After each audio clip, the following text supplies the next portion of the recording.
Chapter 10. Power of the Master Mind, the Driving Force, the Ninth Step Toward Riches. Power is essential for success in the accumulation of money. Plans are inert and useless without sufficient power to translate them into action.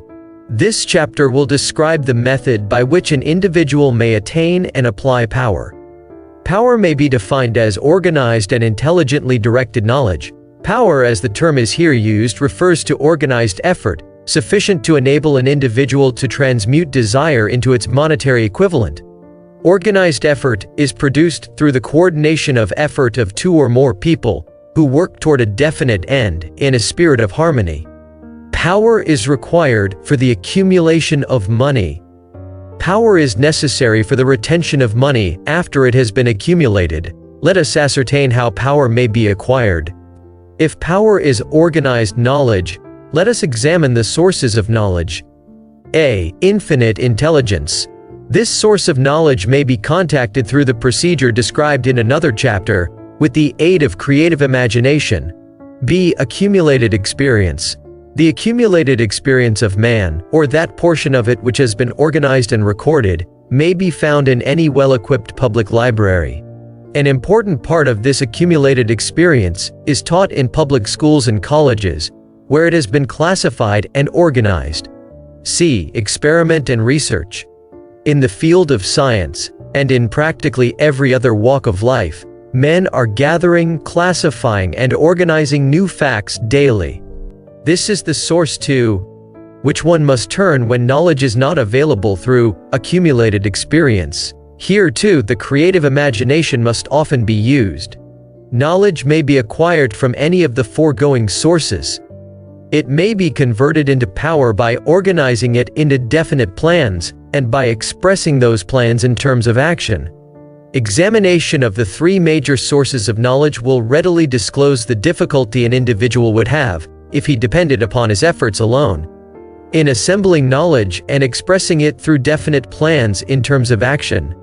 If his plans are comprehensive, and if they contemplate large proportions, he must generally induce others to cooperate with him before he can inject into them the necessary element of power. Gaining power through the master mind. The master mind may be defined as coordination of knowledge and effort in a spirit of harmony between two or more people for the attainment of a definite purpose. No individual may have great power without availing himself of the master mind. In a preceding chapter, instructions were given for the creation of plans for the purpose of translating desire into its monetary equivalent. If you carry out these instructions with persistence and intelligence, and use discrimination in the selection of your mastermind group, your objective will have been halfway reached, even before you begin to recognize it. So you may better understand the intangible potentialities of power available to you through a properly chosen mastermind group. We will here explain the two characteristics of the mastermind principle, one of which is economic in nature, and the other psychic. The economic feature is obvious. Economic advantages may be created by any person who surrounds himself with the advice, counsel, and personal cooperation of a group of men who are willing to lend him wholehearted aid in a spirit of perfect harmony. This form of cooperative alliance has been the basis of nearly every great fortune. Your understanding of this great truth may definitely determine your financial status. The psychic phase of the mastermind principle is much more abstract, much more difficult to comprehend, because it has reference to the spiritual forces with which the human race as a whole is not well acquainted. You may catch a significant suggestion from this statement. No two minds ever come together without thereby creating a third, invisible, intangible force which may be likened to a third mind. Keep in mind the fact that there are only two known elements in the whole universe: energy and matter. It is a well-known fact that matter may be broken down into units of molecules, atoms, and electrons. There are units of matter which may be isolated, separated, and analyzed. Likewise, there are units of energy. The human mind is a form of energy, a part of it being spiritual in nature. When the minds of two people are coordinated in a spirit of harmony, the spiritual units of energy of each mind form an affinity, which constitutes the psychic phase of the master mind. The master mind principle, or rather the economic feature of it, was first called to my attention by Andrew Carnegie over 25 years ago. Discovery of this principle was responsible for the choice of my life's work. Mr. Carnegie's mastermind group consisted of a staff of approximately 50 men, with whom he surrounded himself, for the definite purpose of manufacturing and marketing steel. He attributed his entire fortune to the power he accumulated through this mastermind. Analyze the record of any man who has accumulated a great fortune, and many of those who have accumulated modest fortunes, and you will find that they have either consciously or unconsciously employed the mastermind principle. Great power can be accumulated through no other principle. Energy is nature's universal set of building blocks, out of which she constructs every material thing in the universe, including man, and every form of animal and vegetable life. Through a process which only nature completely understands, she translates energy into matter. Nature's building blocks are available to man, in the energy involved in thinking. Man's brain may be compared to an electric battery. It absorbs energy from the ether, which permeates every atom of matter, and fills the entire universe. It is a well-known fact that a group of electric batteries will provide more energy than a single battery.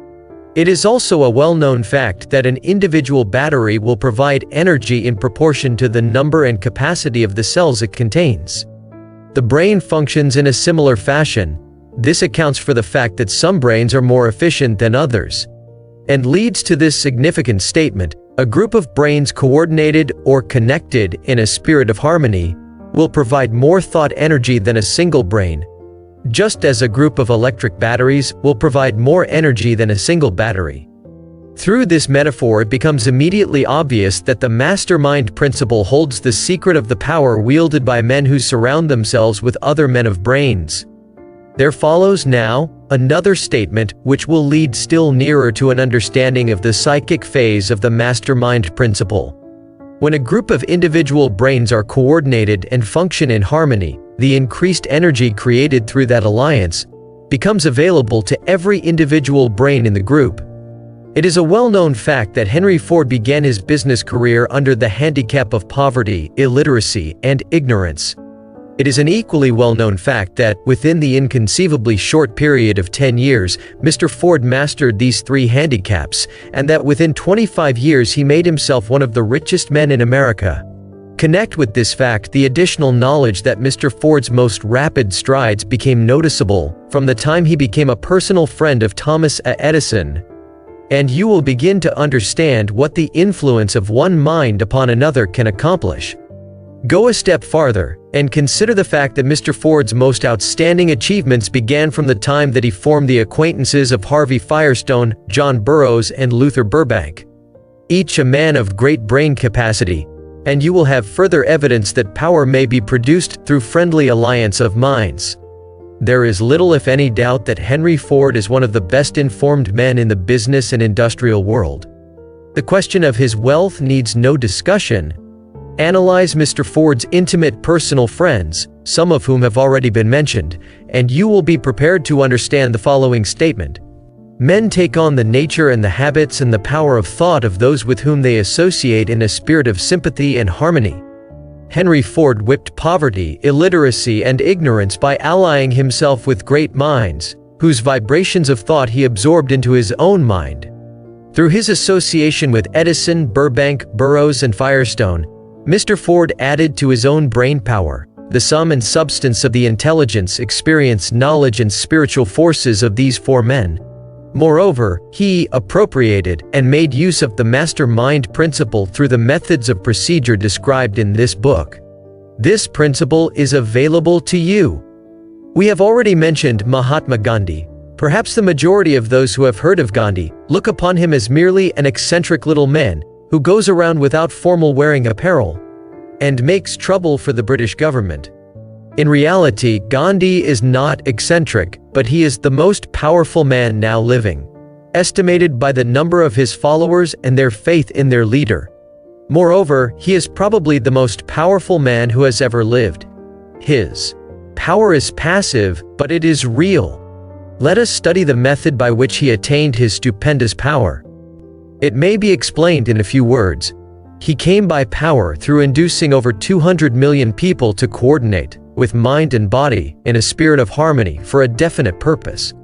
In brief, Gandhi has accomplished a miracle, for it is a miracle when 200 million people can be induced, not forced, to cooperate in a spirit of harmony for a limitless time.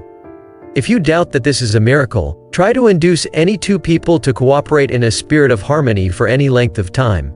Every man who manages a business knows what a difficult matter it is to get employees to work together in a spirit even remotely resembling harmony.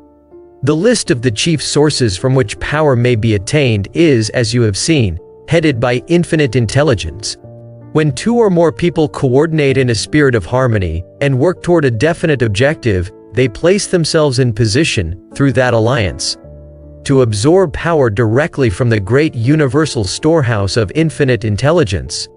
This is the greatest of all sources of power. It is the source to which the genius turns. It is the source to which every great leader turns, whether he may be conscious of the fact or not.